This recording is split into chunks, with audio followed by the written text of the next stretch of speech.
반갑습니다. 환영합니다. 축복합니다. 저희들 오늘 대림절 넷째 주로 하나님의 말씀 같이 나누고 은혜 가운데 거하도록 하겠습니다. 성도님들 약속 많이 잡으시고 계십니까? 우리가 연말에 모임들도 있고 약속들도 많이 잡을 텐데 지금은 약속을 좀 많이 취소해야 되는 시간이기도 합니다. 그렇다면 다시 한번 질문을 하고 말씀을 시작합니다. 여러분들은 약속을 잘 지키시는 편인가요? 어떤 사람을 보면은 몇 시에 어디서 만나자라고 하는데 그 약속을 매번 5분, 10분 늦는 경우도 있습니다. 우리가 흔히 하는 약속들이 있죠. 어떤 약속이 바로 밥 한번 함께 합시다. 우리 밥 한번 먹자. 근데 그게 진짜 밥을 먹는 것일 수도 있고 아니면은 그냥 무의미한 하나의 인사말일 수도 있습니다. 우리가 약속은 지켜야 되는 거지만 근데 그렇게 지키지 못할 때가 우리 삶 가운데 있다라는 거예요. 저한테도 약속을 지키지 못하고 그 약속이 저희 삶의 중요성에서 뒤로 밀려가면서 그 약속이 깨지는 경우가 있었습니다. 고등학교 때 친구 10명의 친구들이 있었는데 이 10명의 친구들이 항상 모임을 가졌었어요. 근데 이제 직장 때문에 다 각각 흩어져 살았는데 1년에 2번씩은 꼭 만나서 우리가 교제를 하고 또한 모임을 갖자라는 약속을 했습니다. 그 약속을 하고서 처음에는 잘 지켜나갔죠. 그런데 시간이 지나면서 가정을 꾸리고 또한 바쁘다 보니까 각자들 우선순위에서 멀어져 가기 시작하는 거예요. 저도 마찬가지였습니다. 우선순위에서 멀어져 갔더니 그 약속의 모임에 점점 빠지게 되었다는 거죠. 또 반대로 이런 것도 있어요. 우선순위에서 멀어진 것이 아니라 잊어먹지도 않았는데 못 지킨 약속들이 있습니다. 왜냐하면 현실적인 문제 때문에 못 지킨 약속들이 있어요. 아내와 제가 신혼여행을 배낭여행을 갔었어요. 한 8일 정도. 근데 이 배낭여행을 가는 중에 저희가 그때 다짐했던 게 있었어요. 너무나 좋았었거든요. 그래서 우리가 10년 뒤 결혼 10주년 때는 아이들과 함께 배낭여행을 갑시다 라고 약속을 했습니다. 그런데 10년이 지나고 지금 12년 차인데 그 약속을 못 지켰어요. 왜냐하면 현실적인 어려움에 처하게 됐어요. 사역을 하다 보니까 또 직장 생활을 하다 보니까 그 시간을 지키지 못하게 되었습니다. 이것은 상황과 여건 때문에 약속을 못 지킨 경우죠. 또 이런 일도 있습니다. 약속을 했지만 잊어먹기도 하고 기억하지만 능력이 없어서 못 지키는 경우들. 그런데 또 반대로 일부러 안 지키는 약속들도 있어요. 약속이라고 하지만은 못 지킬 것을 분명히 알고서도 약속을 하는 우리의 시간들도 있다라는 겁니다. 그런데 그래서 우리는 그 약속을 맹목적으로 믿어서는 안 된다는 거죠. 저 사람과 만나기로 약속을 했는데 저 사람과 식사하기로 약속을 했는데 괜히 내가 모든 시간을 다 비워놓고 그 약속이 있으니까 나는 기다리고 있을 거다라고 생각을 하는데 우리가 점점 맹목적으로 기다리면 안 되는 시간들이 되고 있습니다. 그런데 오늘 본문에 보면은 약속을 정확하게 지키시는 한 분을 발견할 수 있어요. 그게 누구냐면 바로 여호와 하나님이십니다. 하나님께서는 약속을 지키시는 하나님이에요. 하나님께서는 약속을 하시면 잊지 않으시는 하나님이고 하나님께서 약속을 하시면은 비록 우리는 잊었을지 몰라도 하나님께서는 결코 잊지 않으시고 그 약속을 지키신다는 것이 바로 오늘 본문의 말씀이기도 합니다. 그래서 오늘 본문의 말씀의 제목은 당신의 말씀대로. 마리아와의 이야기를 통하여서 하나님께서 약속을 지키신 하나님을 오늘 우리 본문에서 찾아보고 또한 우리 성도님들에게 약속하신 하나님을 기억하시면서 그 약속을 여러분 다시 한번 이끌어내시는 우리 믿음의 성도님 되기를 간절히 축원합니다. 오늘 본문 우리 눈에는 약속이 잊어버릴 수도 있었지만은 약속을 지키시는 하나님을 찾아볼 수 있어요. 불가능한 약속이었습니다. 우리의 사고와 우리의 생각과 우리의 과학으로는 도저히 일어날 수 없는 약속을 하나님께서 하셨어요. 바로 뭐냐면은 처녀가 잉태하여 아들을 낳으리니에요. 가능할까요? 우리가 어렸을 때부터 주일학교 생활을 했던 사람은 당연히 성탄절이 되면은 예수님께서 동정녀 마리아를 통하여서, 처녀였던 마리아를 통하여서, 결혼하지 않았던 마리아를 통하여서 아들인 예수를 낳는다는 게 당연하고 됐지만은, 늦게 신앙생활을 하거나 교회 다니지 않는 분들은 설마 그런 일이 있을 거야, 그건 하나의 신화나 이야기 아니야? 라고 생각할 수 있어요. 그런데 그것은 분명한 하나님의 약속에 이루어졌다는 겁니다. 우리가 예배 시작 전에 항상 사도신경으로 신앙을 고백하잖아요. 교회의 사도들과 또한 높은 자들이 모여서 이 사도신경의 공동의 기도문을 만들었습니다. 그런데 이 사도신경 고백에 무엇이 있죠? 성령으로 잉태하여 동정녀 마리아에게 나셨다고 했어요. 성령으로 잉태하여 동정녀 마리아에게 나신 예수 그리스도, 이 신앙의 고백이 우리의 늘 예배의 시작 전에 함께하는 고백이라는 거예요. 왜냐하면 우리는 믿음으로 말미암았거든요. 오늘 우리가 읽었던 이 본문에도 나타나 있지만은 마태복음 1장 18절에서 25절에도 이 동정녀 탄생에 대해서 생생하게 전하고 있습니다. 이 두 복음서에 나타난 처음에 이야기하고 있지만은 동정녀 탄생은 우리의 믿음과 연관이 되어 있다. 우리가 이것을 믿느냐 믿지 못하냐가 바로 우리의 믿음과 연관되어 있다는 겁니다. 마태복음과 비교해서 누가복음에서는 특별히 조금 더 마리아에 대해서 좀 집중을 하고 있어요. 우리 본문을 보면서 우리 함께 같이 보았으면 좋겠습니다. 예수님이 태어나셨어요. 처녀의 몸인 마리아에게서 태어났습니다. 이것은 이 탄생은 놀라움의 연속이었어요. 아기를 낳을 수 없는 동정녀였고 결혼하지 않았던 이 마리아를 통하여서 아기가 태어났다는 거예요. 그런데 이 아기가 태어났다는 것은 그냥 갑자기 일어난 서프라이즈와 같은 일이 아니라 아주 오래전부터, 창세 때부터 하나님께서 우리 인간들을 향해서 약속하시고 그것을 우리에게 잊지 않도록 계속 이야기해 주셨던 사건이라는 거예요. 하나님이 구원자 예수 그리스도를 이 땅에 그냥 보내지 않으셨어요. 오랫동안의 예언을 통해서 우리에게 보내셨고 그 약속을 이루셨습니다. 하나님은 세상에 이름 없는 여인을 통하여서, 그 여인의 온전한 믿음과 순종을 통하여서 아기 예수를 보내주셨습니다. 오늘 우리 본문의 27절 말씀을 함께 같이 봉독하도록 하겠습니다. 시작. 다윗의 자손 요셉이라 하는 사람과 약혼한 처녀에게 이르니 그 처녀의 이름은 마리아라. 자, 누가복음 1장 27절에 분명히 선포하고 있습니다. 뭐라고 하고 있죠? 다윗의 자손 요셉이라는 사람이 나와 있고요. 또한 약혼한 처녀에게라는 말씀이 나타나 있습니다.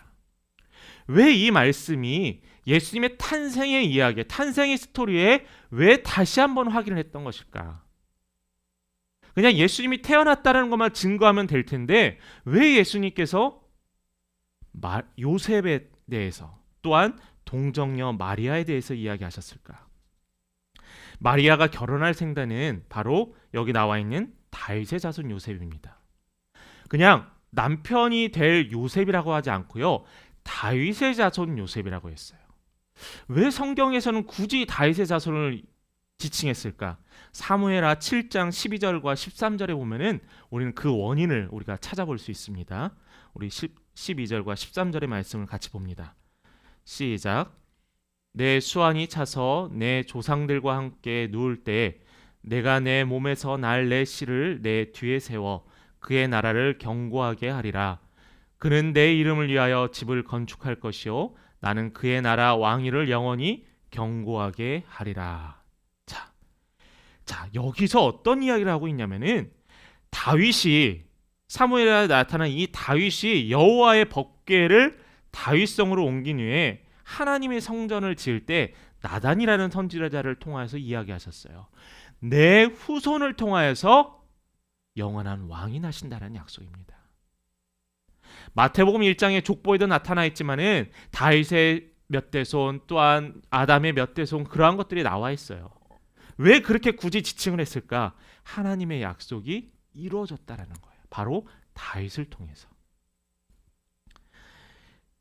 그런데 지금 마리아는 결혼할 사람은 누구였을까요? 바로 다윗의 자손 요셉이라고 이야기하고 있습니다. 자, 또 두 번째로 지칭하고 있는 결혼하지 아니한 처녀인 마리아입니다. 누가복음 1장 27절에 방금 이야기했듯이 결혼하기로 약속은 했지만은 약혼만 한 상태예요. 그런데 이 남자와 결혼하지 않았던 이 마리아가 처녀인 마리아라고 특별하게 지칭했습니다. 또 이것은 바로 하나님의 약속의 말씀이 이루어짐을 이야기하고 있어요. 말씀을 함께 봅니다. 이사야서 7장 14절의 말씀입니다. 함께 읽습니다. 그러므로 주께서 친히 징조를 너희에게 주실 것이라. 보라, 처녀가 잉태하여 아들을 낳을 것이요 그 이름을 임마누엘이라 하리라. 약 700년 전에 이사야의 선지자를 통하여서 무엇을 이야기하셨냐면은 보라, 처녀가 잉태한다고 했어요. 이 말씀이 이루어졌나요? 이루어졌으면 우리가 아멘으로 함께 고백하면 됩니다.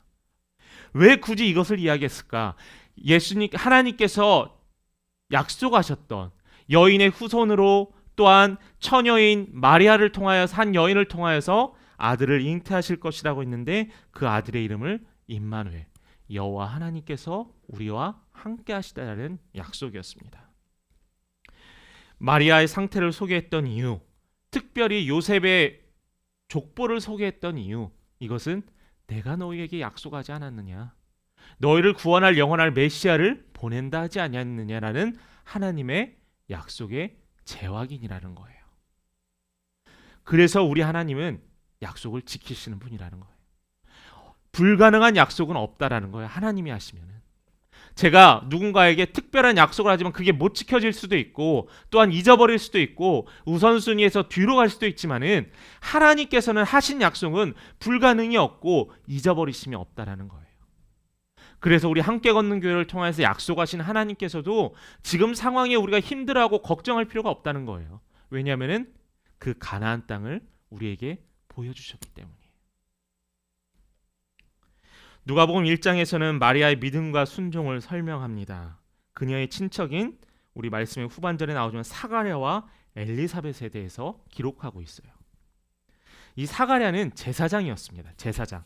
하나님께 예배를 진례하는 제사장. 특별한 족속만 감당하는 이 제사장의 직분이라는 거죠. 쉽게 말하면 저와 같은 직분을 감당했던 이 제사장이 바로 이 사가랴, 또한 이 마리아의 친척이었던 엘리사벳과 이 사가랴의 이야기가 있습니다. 근데 이 엘리사벳은 나이가 많아서 아이를 잉태하지 못했어요. 그런데 어느 날 이 사가랴가 예배를 집례하고 직무를 수행하기 위해서 하나님의 성소, 지금의 교회 안에 들어가게 됩니다. 근데 갑자기 그때 천사가 나타나게 돼요. 엘리사벳이 아들을 낳을 것이다 라고 약속을 했는데 그의 이름을 뭐라고 하죠? 요한이라고 합니다. 주의 길을 예배하는 선지자, 하나님께 예배를 하는 선지자, 하나님의 말씀을 선포하고 증거하는 이 선지자의 이 사가랴는 천사에 대해서 몰랐을까요? 알고 있었습니다. 근데 이 사가랴는 천사를 보면 두려워했어요. 그리고 그 예언에 대해서 믿음이 없었습니다.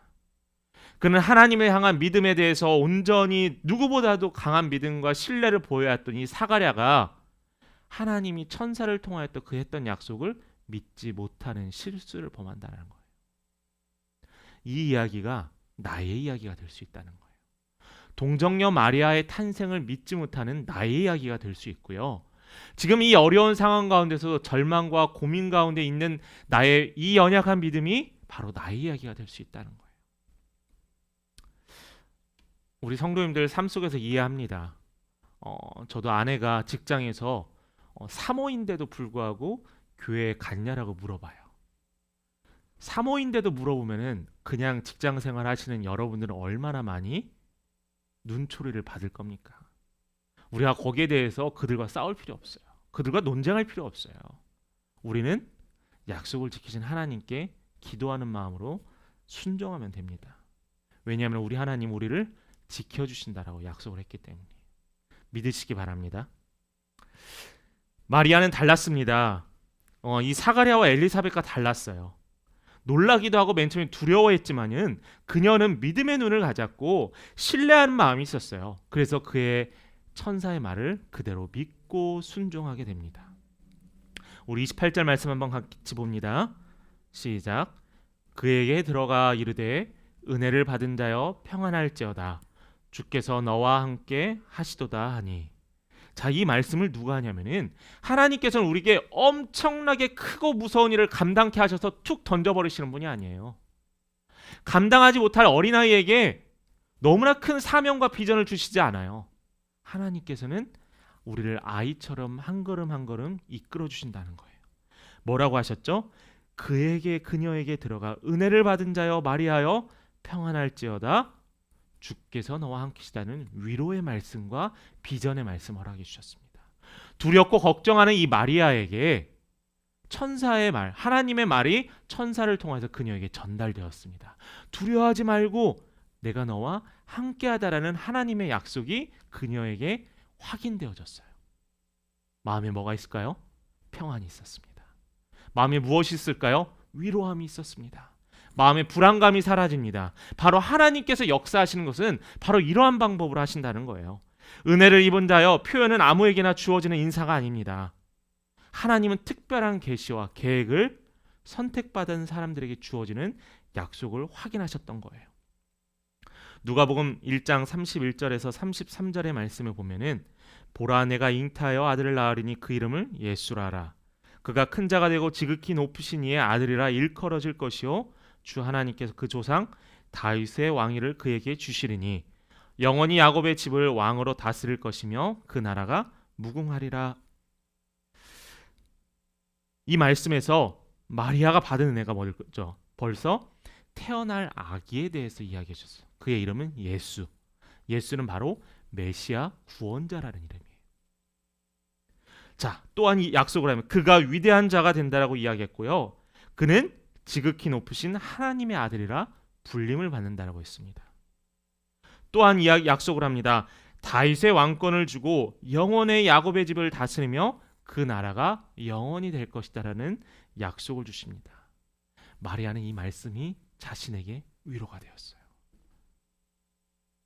내가 누군가에게 돌팔매질을 당하고 약혼이 깨어지고 누군가에게 핍박을 당하는 것이 문제가 아니라 나를 통하여서 하나님께서 위대한 역사를 이루신다는 거예요. 여러분들을 통해서 위대한 하나님의 복음의 사명을 감당케 하신다는 거예요. 여러분을 광야에 내던지시는 게 아니라 광야에서도 구름기둥과 불기둥을 통하여서 보호하시고 만나와 메추라기를 통해서 먹이시고 보호하셨던 그 하나님께서 여러분들의 삶을 지켜주신다는 거예요. 마리아를 지켜주셨듯이. 이 예언은 예수님이 오셔서 다윗의 왕권을 가지시고 영원한 하나님의 나라를 이루신다는 약속입니다. 이 말씀은 이미 창세기에서 미가 선지자를 통하여 나단 선지자를 통하여 이사야를 통하여 예언이 되었습니다. 그래서 오늘 방금 읽었던 31절과 33절의 말씀이 이 모든 역사를 통하여서 약속하셨던 예언의 말씀이 압축되어 있는 거죠. 34절의 말씀을 우리 함께 같이 읽어봅니다. 시작. 마리아가 천사에게 말하되 나는 남자를 알지 못하니 어찌 이 일이 있으리까. 마리아는 이 약속이 있었음에도 불안해합니다. 왜냐하면 우리는 연약하기 때문이에요. 여러분 교만하지 마세요. 내 믿음이 완전하다고 교만하지 마세요. 이 정도 됐으면 나의 믿음은 이 정도면 됐어라는 만족감에 취해 있으면 안 돼요. 마리아는 질문합니다. 마리아는 다시 한번 궁금했어요. 천사에게 물었습니다. 어찌 이 일이 나에게 일어나겠습니까? 35절부터 37절에 이야기하는 것은 성령이 내게 임한다라고 했어요. 지극히 높으신 이의 능력이 너를 덮으신다고 했습니다. 그리고 35절 후반절에 보았더니 거룩한 이는 하나님의 아들이라는 거예요. 그러면서 마리아에게 또 하나의 예를 들어줍니다. 내 친척 36절과 37절입니다. 내 친척 엘리사벳도 늙어서 아들을 배었다. 임신하지 못하였다 했지만은 내가 약속해서 지금 임신 6개월 차라는 거예요. 하나님의 말씀은 37절에 능하지 못함이 없느니라 라는 겁니다. 믿으시기 바랍니다. 하나님의 말씀을 능치 못함이 없습니다. 하나님께는 불가능한 일이 없어요. 하나님이 그 역사를 보여주셨어요. 사가랴와 엘리사벳이 아이가 뱃속에 6개월짜라고 이야기하고 있어요. 성경에 보면은 우리가 이러한 경우들 많이 보죠. 바로 아브라함과 사라가 있었고요. 사무엘의 어머니 한나의 이야기도 있었습니다. 아이를 낳을 수 없었지만은 아이를 낳을 수 없는 나이임에도 불구하고 하나님께서는 이 여인들을 통하여서 아이를 낳게 하셨어요. 저는 이 사건들을 통하여서 마리아에게 어떤 것을 이야기하고 계실까? 불가능한 잉태를 가능케 하신 하나님을 미리 보여주셨다는 거예요. 우리가 성경을 읽고 묵상하는 까닭도, 예배드리며 우리가 모임을 사모하는 이유도 믿지 못하는 우리들이 말씀을 읽고 묵상하면서 믿을 수 있게 되기 때문입니다. 마지막으로 38절의 말씀을 한 번 더 읽어봅니다. 우리 믿음으로 함께 읽어봅니다. 마리아가 이르되 주의 여종이오니 말씀대로 내게 이루어지이다 하매 천사가 떠나가니라. 천사와 마리아의 대화, 두 번의 주고받는 이 질문이 이제는 어떻게 종결되죠? 마리아의 믿음과 고백으로 종결됩니다. 메시아의 출생이지만 처녀가 임신한다는 사실을 받아들이기는 어려웠을 겁니다. 요셉 또한 받아들이지 않고 약혼을 파기하고 마리아를 더러운 여인이라고 이야기했다면 분명히 그 마리아는 돌에 맞아 죽었을 거예요. 다른 말씀에도 우리 요셉에게 임한 또한 천사의 이야기도 있습니다. 사람들에게 조롱과 멸시를 받을 수 있고 자혼자이지만 영적으로는 영광스러운 일일 수 있지만은 육체적으로는 고통스럽고 힘든 일일 수도 있었어요. 그러나 하나님께서 마리아를 통해서 이루시고자 하는 것은 광활하고 위대한 하나님의 약속의 성취였습니다. 마리아가 이것을 아멘으로 순종할 수 있었던 것은 저는 평상시에 하나님과의 교제와 훈련의 결과라고 생각해요. 마리아가 믿음이 연약하고 하나님을 순종치 않았던 삶을 살았다면 이 엄청난 과제와 이 놀라운 사실에 감당할 수 있었을까요? 절대 그러지 못했을 겁니다. 저도 지금 42, 신학교를 21살에 가고 20살에 가고 42이 되었어요. 22년간 되돌아보면은 저도 훈련받았습니다. 때로는 실수하기도 하고요. 때로는 관계 때문에 어려워질 때도 있었고요. 또한 사역지의 다른 환경 가운데 적응하려고 노력했던 때도 있었어요. 근데 되돌아보면은 분명히 지금도 완벽하지 않고 부족하지만은 과거의 때에 비해서는 저는 성장해 왔던 것 같아요. 우리 하나님은 그렇게 하시더라고요. 한 명의 목회자, 한 명의 성도, 한 명의 예수 그리스도의 제자를 키우기 위해서 하나님은 한 걸음씩 나아오기를 바라신다고 증거하고 있습니다. 마리아는 천사들이 와서 한 말을 마음에 듣고 지키겠다고 38절에 다짐했습니다. 예수님이 주신 모든 말씀을 마음에 새겨야 합니다. 예수님이 십자가를 지실 때 마음은 아프고 눈물 나고 찢어졌었지만은 이 마리아 어머니는 말씀에 순종했어요. 십자가 아래서 자신의 아들이 하나님이 보내신 나에게 맡겨진 아들이라 하지만은 그 모습을 봤을 때 얼마나 마음이 찢어졌을까요? 슬펐을까요? 그럼에도 불구하고 이 어머니 마리아는 묵묵히 순종했습니다. 예루살렘을 떠나지 말고 한 곳에 모여 약속하신 성령을 기다리라는 말씀에 순종하며 한 사람의 제자로 살았습니다. 자신이 예수님의 육신의 어머니라 하여 다른 사람들의 높임을 받으려 하지 않았어요. 예수님의 제자, 자신이 낳은 아들인 예수의 제자로 살았습니다.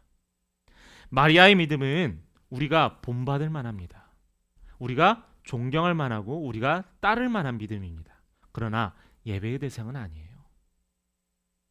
예배의 대상은 온전히 여호와 하나님이고요. 예배의 중보자이신 예수 그리스도와 도와주시는 성령님만을 통하여서 가능할 수 있다는 겁니다.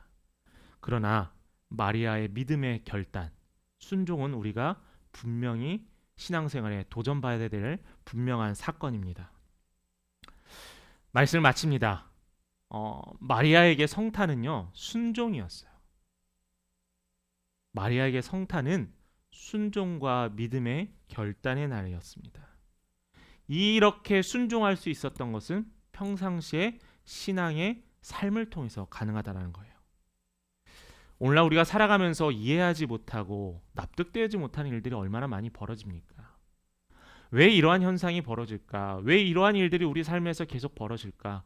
왜 교회들 가운데 이러한 일들이 이루어질까? 왜 저 성도님은, 왜 저 집사님은 왜 저러한 이야기를 할까?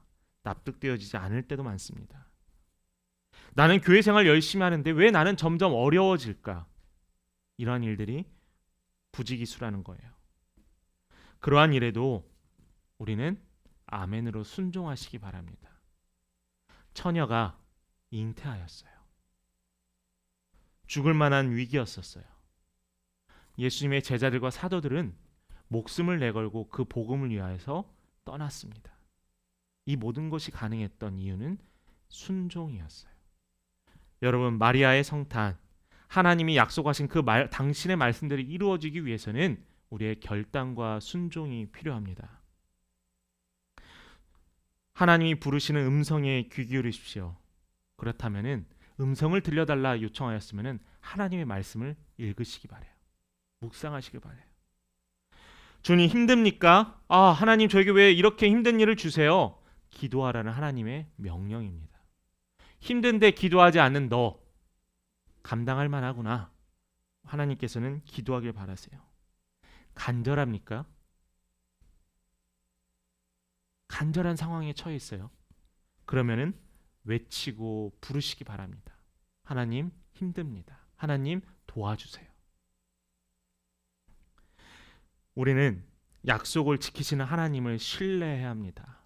여러분들이 지금까지 신앙생활하면서 걸어왔던 그 길, 그리고 약속하셨던 그 약속, 또한 함께 걷는 교회를 통해서 이루시기로 한 하나님의 놀라운 약속이 우리 귀한 대림절 넷째 주를 통해서 다시 한번 확인하시고 여러분 하나님께 순종하는 삶 살기를 간절히 축원합니다. 이 시간 우리